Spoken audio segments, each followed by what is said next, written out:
You got your Bible? Let's read. We're going to read from 2 Samuel chapter 13, 14, 15. 2 Samuel chapter 13 is Amnon and Tamar. 2 Samuel chapter 14 is Absalom returns to Jerusalem. 2 Samuel chapter 15 is Absalom's treason. I'm going to be reading from the King James Version, starting at 2 Samuel chapter 13, verse 1. And it came to pass after this that Absalom the son of David had a fair sister, whose name was Tamar, and Amnon the son of David loved her. And Amnon was so vexed that he fell sick for his sister Tamar, for she was a virgin. And Amnon thought it hard for him to do anything to her. But Amnon had a friend whose name was Jonadab, the son of Shemaiah, David's brother. And Jonadab was a very subtly man.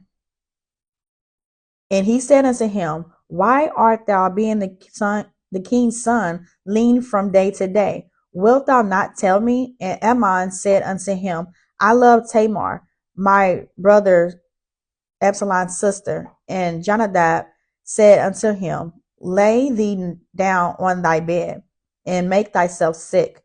And when thy father cometh to see thee, say unto him, I pray thee, let my sister Tamar come, and give me meat, and dress the meat in my sight, that I may see it, and eat it at her hand. And Amnon lay down, and made himself sick. And when the king was come to see him, Amnon said unto the king, I pray thee, let Tamar my sister come, and make me a couple of cakes in my sight, that I may eat at her hand. Then David sent home to Tamar, saying, Go now to thy brother Amnon's house, and dress him meat. So Tamar went to her brother Amnon's house, and he was laid down. And she took flour, and kneaded it, and made cakes in his sight, and did bake the cakes. And she took a pan, and poured them out before him, but he refused to eat. And Amnon said, Have out all men from me. And they went out every man from him. And Amnon said unto Tamar, Bring the meat unto the chamber, that I may eat of thy hand. And Tamar took the cakes which she had made, and brought them into the chamber to Amnon her brother. And when she had brought them unto him to eat, he took hold of her, and said unto her, Come lay with me, my sister. And she answered him, Nay, my brother, do not force me, for no such thing ought to be done in Israel. Do not thou this folly. And I, whether shall I cause my shame to go? And as for thee, thou shalt be as one of the fools of Israel. Now therefore I pray thee, speak unto the king, for he will not withhold me from thee. Howbeit, he would not hearken unto her voice, but being stronger than she, forced her to lay with her. Then Amnon hated her exceedingly, so that the hatred wherewith he hated her was greater than the love wherewith he had loved her. And Amnon said unto her, Arise, be gone. And she said unto him, There is no cause. This evil in sending me away is greater than the other that thou didst unto me. But he would not hearken unto her. Then he called his servant that ministered unto him, and said, Put now this woman out from me, and bolt the door after her. And she had a garment of divers colors upon her, for with such robes were the king's daughters that were virgins apparel. Then his servant brought her out, and bolted the door after her. And Tamar put ashes on her head, and rent her garment of divers colors that was on her, and laid her hand on her head, and went on crying. And Absalom her brother said unto her, Hath Amnon thy brother been with thee? But hold now thy peace, my sister. He is thy brother. Regard not this thing. So Tamar remained desolate in her brother Absalom's house. But when King David heard of all these things, he was very wroth. And Absalom spake unto his brother Amnon, neither good nor bad, for Absalom hated Amnon, because he had forced his sister Tamar. And it came to pass after 2 full years that Absalom had sheep shears in Baal Hazar, which is beside Ephraim. And Absalom invited all the king's sons. And Absalom came to the king and said, Behold now, Thy servant have sheep shearers. Let the king, I beseech thee, and his servants go to thy servant. And the king said unto Absalom, Nay, my son, let us not all go now, lest we be chargeable unto thee. And he pressed him, howbeit we would not go, but blessed him. Then said Absalom, If not, I pray thee, let my brother Amnon go with us. And the king said unto him, Why should he go with thee? And Absalom pressed him that he let Amnon and all the king's sons go with him. Now Absalom had commanded his servants, saying, Mark ye now, when Amnon's heart is merry, what wine? And when I say unto you, Smite Amnon, then kill him, fear not. Have not I commanded you? Be courageous and be valiant. And the servants of Absalom did unto Amnon as Absalom had commanded.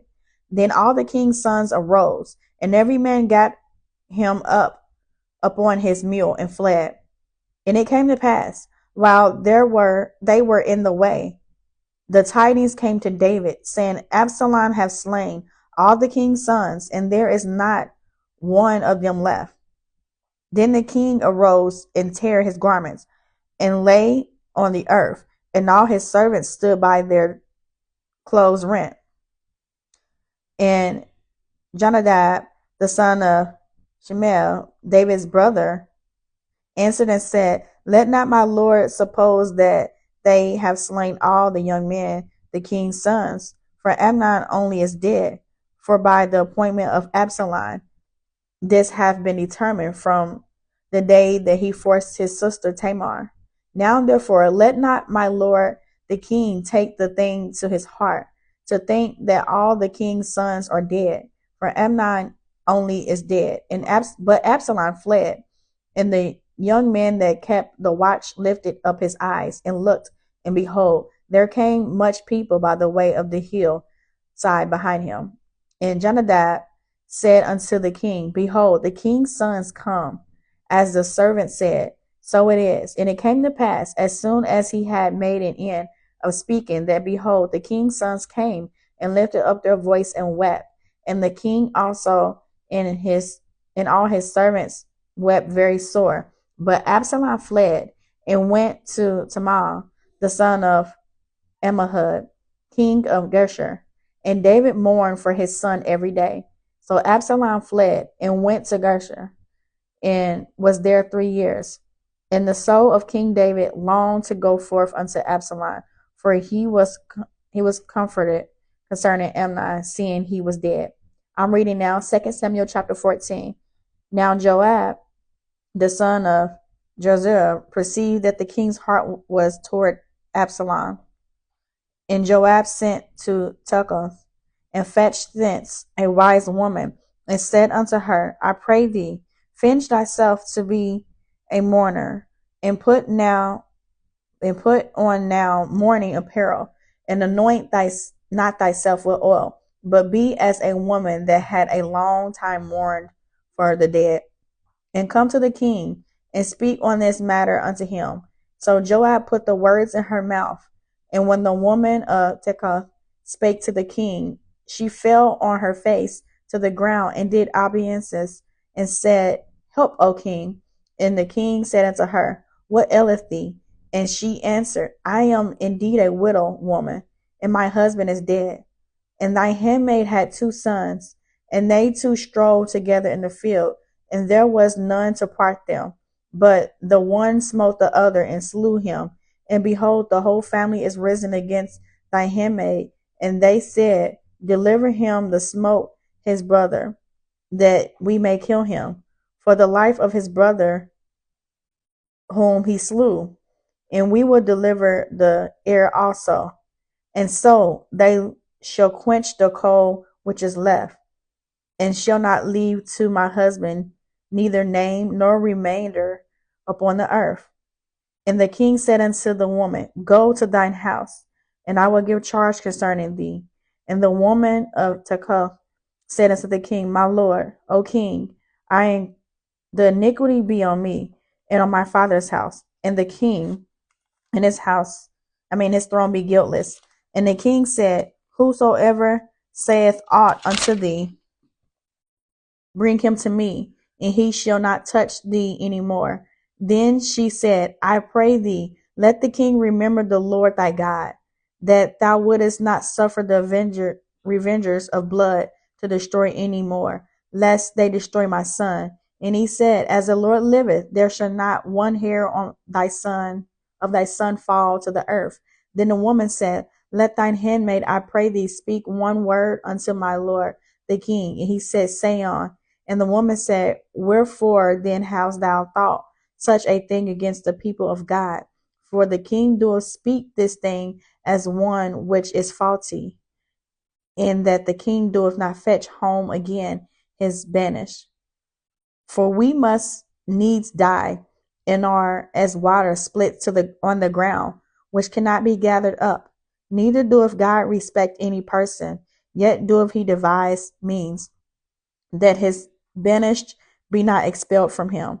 Now therefore that I am come to speak of this thing upon my lord the king, it is because the people have made me afraid. And thy handmaid said, I will now speak unto the king. It may be that the king will perform the request of his handmaid. For the king will hear to deliver his handmaid out of the hand of the man that would destroy me and my son together out of the inheritance of God. Then thy handmaid said, The word of the Lord the king shall now be comfortable. For as an angel of God, so is my lord the king to discern good and bad. Therefore the Lord thy God will be with thee. Then the king answered and said unto the woman, Hide not from me, I pray thee, the thing that I shall ask thee. And the woman said, Let my lord the king now speak. And the king said, Is not the hand of Joab with thee in all this? And the woman answered and said, As thy soul liveth, my lord the king, none can turn to the right hand or to the left from out that that my lord the king hath spoken. For thy servant Joab he bade me, and he put all these words in my mouth of thy handmaid, to fetch about this form of speech have thy servant Joab done this thing. And my Lord is wise concerning to the wisdom of the angel of God, to know all things that are in the earth. And the king said unto Joab, Behold now, I have done this thing. Go therefore, bring the young man Absalom again. And Joab fell to the ground on his face and bowed himself and thanked the king. And Joab said, Today thy servant knoweth that I have found grace in thy sight, my lord, O king, and that the king hath fulfilled the request of his servant. So Joab arose and went to Geshur and brought Absalom to Jerusalem. And the king said, Let him turn to his own house, and let him not see my face. So Absalom returned to his own house and saw not the king's face. But in all Israel there was none to be so much praised as Absalom for his beauty. From the sole of his foot even to the crown of his head, there was no blemish in him. And when he plowed his head, for it was at every year's end that he plowed it, because the hair was heavy on him, therefore he plowed it. He weighed the hair of his head at 200 shekels after the king's weight. And unto Absalom there were born 3 sons and 1 daughter, whose name was Tamar. She was a woman of fair countenance. So Absalom dwelt 2 full years in Jerusalem and saw not the king's face. Therefore Absalom sent for Joab. I have sent him to the king, but he would not come to him. And when he sent again the second time, he would not come. Therefore he said unto his servant, See, Joab's field is near mine, and he hath barley there. Go and set it on fire. And Absalom's servants set the field on fire.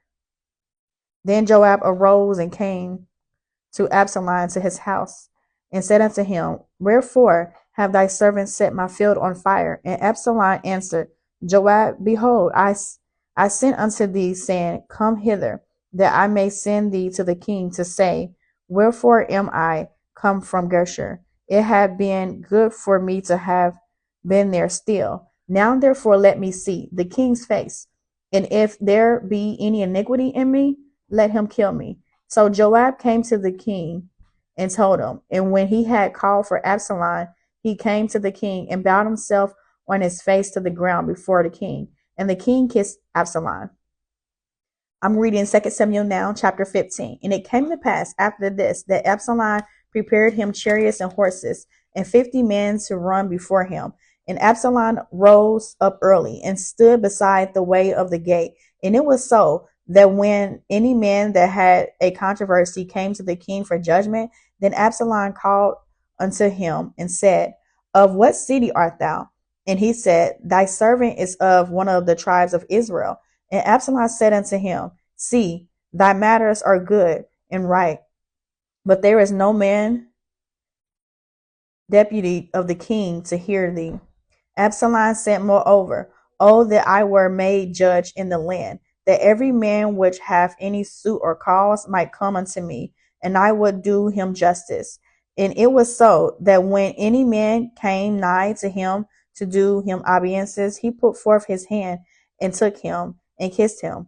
And on this manner did Absalom to all Israel that came to the king for judgment. So Absalom stole the hearts of the men of Israel. And it came to pass after 40 years that Absalom said unto the king, I pray thee, let me go and pay my vow, which I vow unto the Lord in Hebron.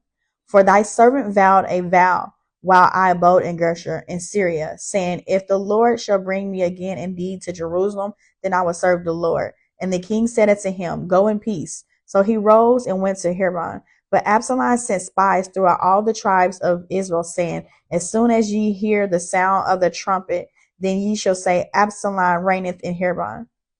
And with Absalom went 200 men out of Jerusalem that were called, and they went in their simplicity, and they knew not anything. And Absalom sent for Othniel and the Gilonites, David's counselor, from his city, even from Giloth, while he offered sacrifices.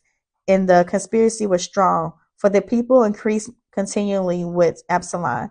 And there came a messenger to David, saying, The hearts of the men of Israel are after Absalom. And David said unto all his servants that were with him at Jerusalem, Arise and let us flee, for we shall not else escape from Absalom. Make speed to depart, lest he overtake us suddenly, and bring evil upon us, and smite the city with the edge of the sword. And the king's servant said unto him, and said unto the king, Behold, thy servants are ready to do whatsoever my lord the king shall appoint. And the king went forth, and all his household after him. And the king left 10 women, which were concubines, to keep the house. And the king went forth, and all the people after him, and tarried in a place that was far off. And all his servants passed on beside him, and all the Cherites, and all the Pethites, and all the Gittites, 600 men which came after him from Gath, passed on before the king.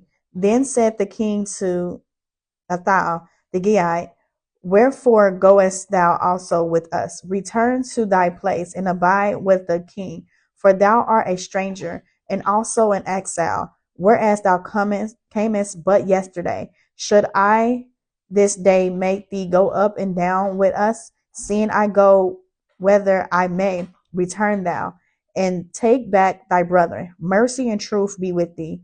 And Ithal answered the king and said, As the Lord liveth, and as my lord the king liveth, surely in what place my lord the king shall be, whether in death or life, even there also will thy servant be. And David said to Ithal, Go and pass over. Ithal the Gittite passed over, and all his men, and all the little ones that were with him. And all the country wept with a loud voice, and all the people passed over. The king also passed over the brook Kidron, and all the people passed over toward the way of the wilderness.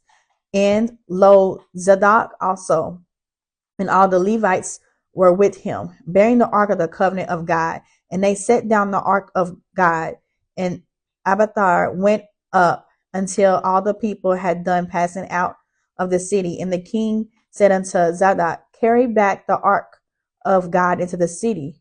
If I shall find favor in the eyes of the Lord, he will bring me again, and show me both it and his habitation. But if he does say, I have no delight in thee. Behold, here I am.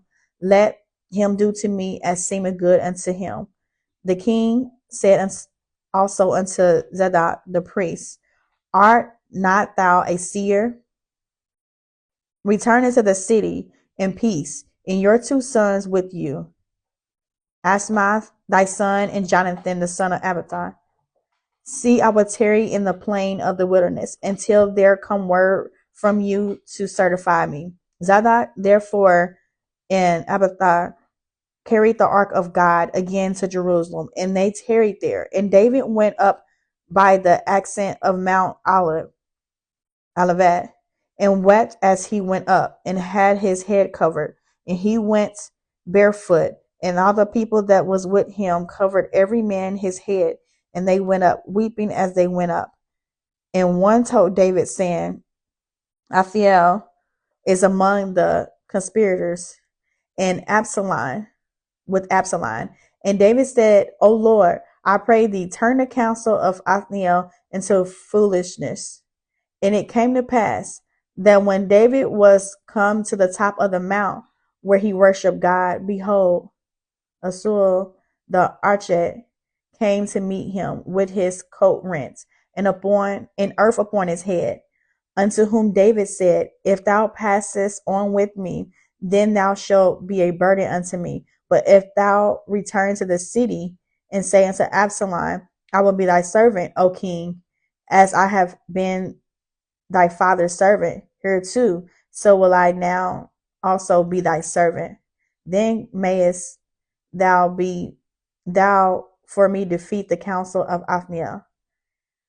And hast thou not there with thee Zadok and Abiathar the priest? Therefore it shall be that what thing soever thou shalt hear out of the king's house, thou shalt tell it to Zadok and Abiathar the priest. Behold, they have there with them their two sons, Asmath, Mazah, Zadok's sons, and Jonathan, Abiatar's son. And by them that ye shall send unto me everything that ye can hear. So Hazael, David's friend, came into the city, and Absalom came into Jerusalem. I have read 2 Samuel chapter 13, 14, 15. 2 Samuel chapter 13 is Amnon and Tamar. 2 Samuel chapter 14 is Absalom returns to Jerusalem. 2 Samuel chapter 15 is Absalom's treason.